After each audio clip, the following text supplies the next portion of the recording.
pertama kenapa saya buat keputusan ni. Sebab yang pertama ialah persefahaman di antara saya dan isteri saya ialah supaya saya boleh memikul tanggungjawab sebagai ahli parlimen selama 2 penggal, dan selepas itu menilai semula, dan saya rasa selepas 2 penggal saya telah buat sedaya upaya saya sebagai ahli parlimen di kawasan Sedang dan sekarang Bangi, sebagai ahli jawatan kuasa tertinggi pusat DAP, dan juga sebagai Timbalan Menteri MITI selama 20 bulan. Jadi saya rasa masanya dah tiba untuk berehat seketika, bukan bersara dari politik tetapi berehat. Dan sebab yang kedua ialah saya rasa ada ramai lagi bakat di parti DAP, bakat muda, calon muda yang boleh mengganti saya bukan saja di Bangi tetapi mungkin boleh membawa calon yang muda dan juga tenaga yang muda kepada parti dan juga Pakatan Harapan di lain kerusi juga yang akan ditandingi oleh DAP pada PRU yang akan datang. YB Ong, boleh dikatakan Bangi adalah kerusi selamat untuk DAP dan juga Pakatan Harapan. Adakah ini bermaksud calon yang mendatang juga akan datang daripada DAP, dan siapakah mungkin bakal calon itu?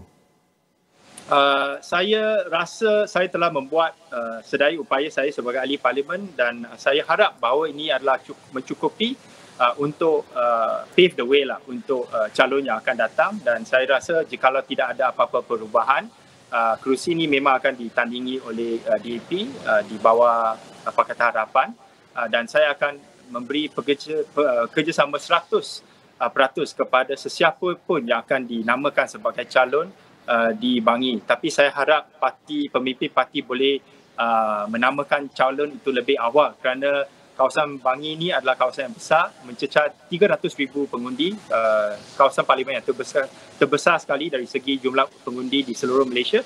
Jadi bagilah calon baru tu sedikit masa untuk mengenal tempat di Bangi dan juga di Kajang dan Belakang dan sebagainya. YB Ong, tindakan ini juga mengejutkan ramai pihak. Rata-rata tidak menjangkakan YB Ong untuk merehatkan diri dari kancah politik.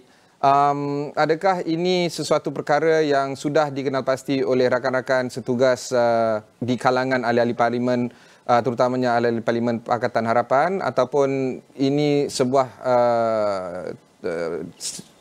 decision yang dibuat boleh dikatakan secara senyap-senyap dan baru sekarang orang ramai dapat tahu? Tidak. Saya telah memberitahu pucuk pimpinan parti, ada beberapa pemimpin parti DAP sejak tahun lepas, dan 2 bulan sebelum ni saya juga telah memberitahu semua ahli parlimen DAP keputusan saya untuk tidak bertanding di PRU ke-14, walaupun ada ramai yang menggesa saya supaya untuk tidak membuat keputusan demikian untuk terus bertanding. Tetapi saya rasa oleh kerana sebab yang saya nyatakan tadi, untuk memberi ruang kepada calon muda untuk berehat sekejap, saya rasa ini adalah keputusan yang baik, bukan saja untuk saya tetapi untuk parti dan juga untuk Pakatan Harapan.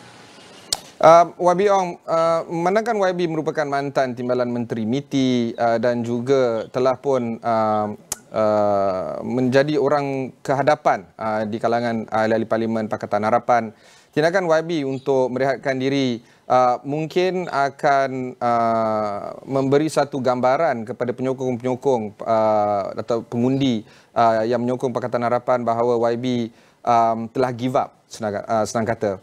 Adakah ini satu tanggapan yang boleh dibuat oleh pengundi-pengundi Pakatan Harapan? Saya rasa itu adalah satu tanggapan yang salah, kerana saya bukan bersara dari politik, dari gelanggang politik. Saya masih akan membantu parti dan akan membantu mana-mana calon yang akan dinamakan sebagai calon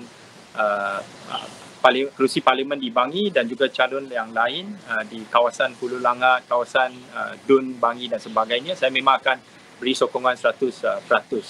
Dan pada masa yang sama, apabila parti dan juga Pakatan Harapan menamakan calon di Bangi, saya ada keyakinan yang tinggi bahawa orang akan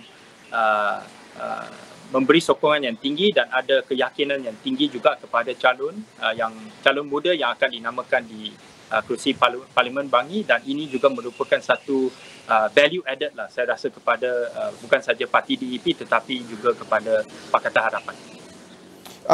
YB, kita tak ada masa banyak lagi. Mungkin YB boleh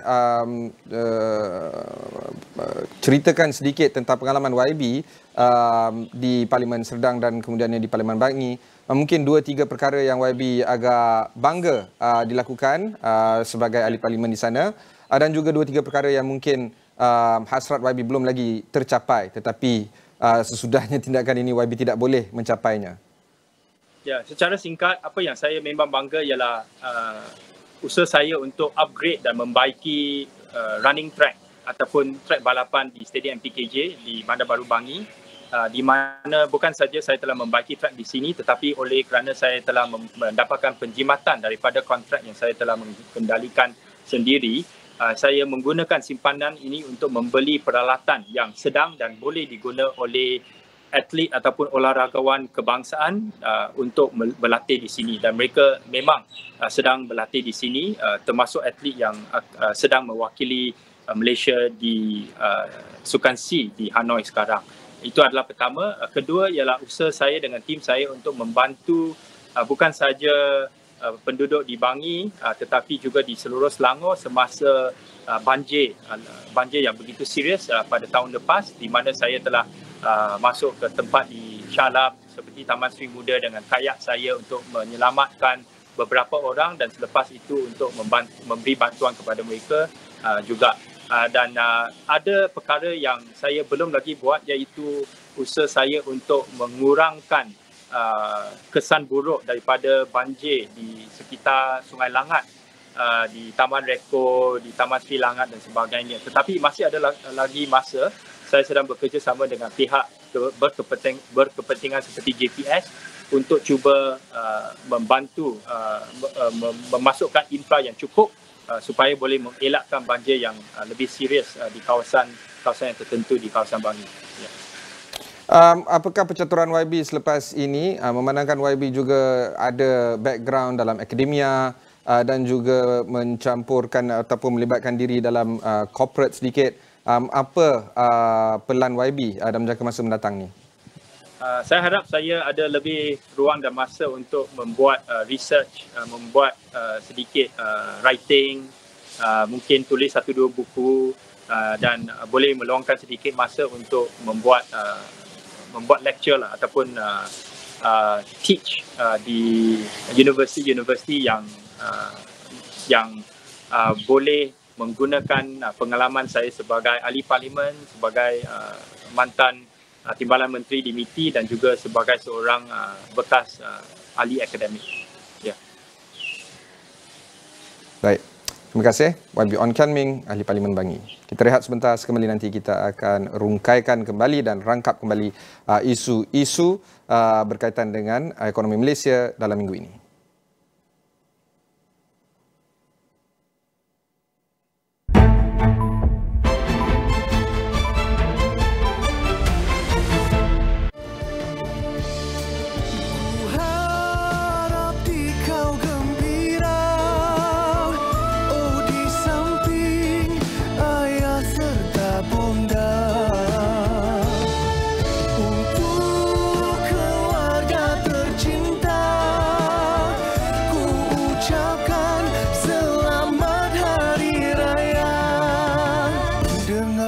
Sayang laguku untukmu pengganti diriku, semoga kau akan terhibur selalu di dalam suasana hari raya. Terimalah dengan rasa bangga.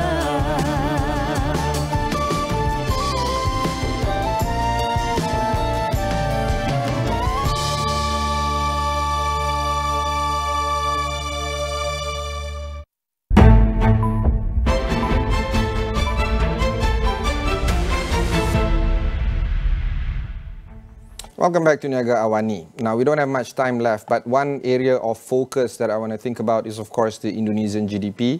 This is largely because this week, not just Malaysia that is going to be announcing our first quarter GDP for this year, Philippines and Indonesia as well is going to announce the first quarter GDP as well. Let's in this particular graphic that shows the Indonesian GDP. As you can see, it's a trend that is being seen by most economy, at least in this part of the region, where the slump happened when the pandemic hit many of us. And while they did register a strong fourth quarter finish for 2020, the slump continued on. The only difference here is that they rebounded quite early back in July 2021, moving to the last 3 quarters, subsequent quarters. Some economists do suspect that the first quarter GDP for Indonesia is going to rebound quite substantially, in fact, as high as 4 or 5% altogether. And this is in tandem with the rest of the economy growing, largely because of their commodity supplies as well as their control over the tech industry.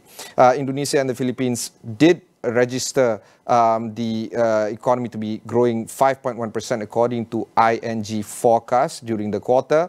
But of course, not just Indonesia that is going to be announcing. Philippines is also going to be announcing the GDP as well. Philippine economy is expected to expand by 6.1%, boosted by election-related spending, and this is of course following the massive eye on the presidential elections as well as all the other regional elections that is set to take place in the middle of this year. Indonesia, of course, is also set to release its April inflation data today, where a 3.34% year-on-year increase is the median forecast in a Bloomberg survey. And of course, not to mention some of the items that is going to be related to the Philippines as well.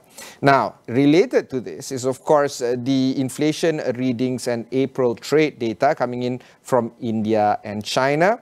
ING says that inflation could pick up in the 2 biggest economies in the region, although price conditions are remaining to be significant. Accelerating inflation in India, which is expected to hit 7.3% for this quarter, has already induced a rate increase by its central bank, while relatively subdued inflation in China continues to persist, given the recent lockdowns due to COVID-19 restrictions. And of course, we're talking about not just in Shanghai, but many other cities in China as well.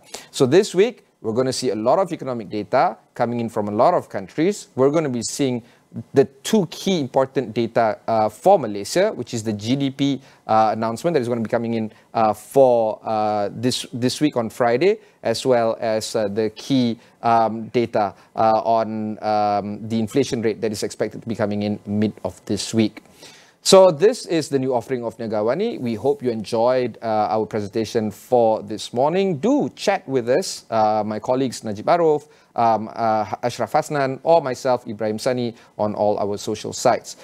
Do keep in touch with us on @501 AWANI as well. And please share your opinion about this show moving forward. Until then, my name is Ibrahim Sani. Take care and have a good week ahead.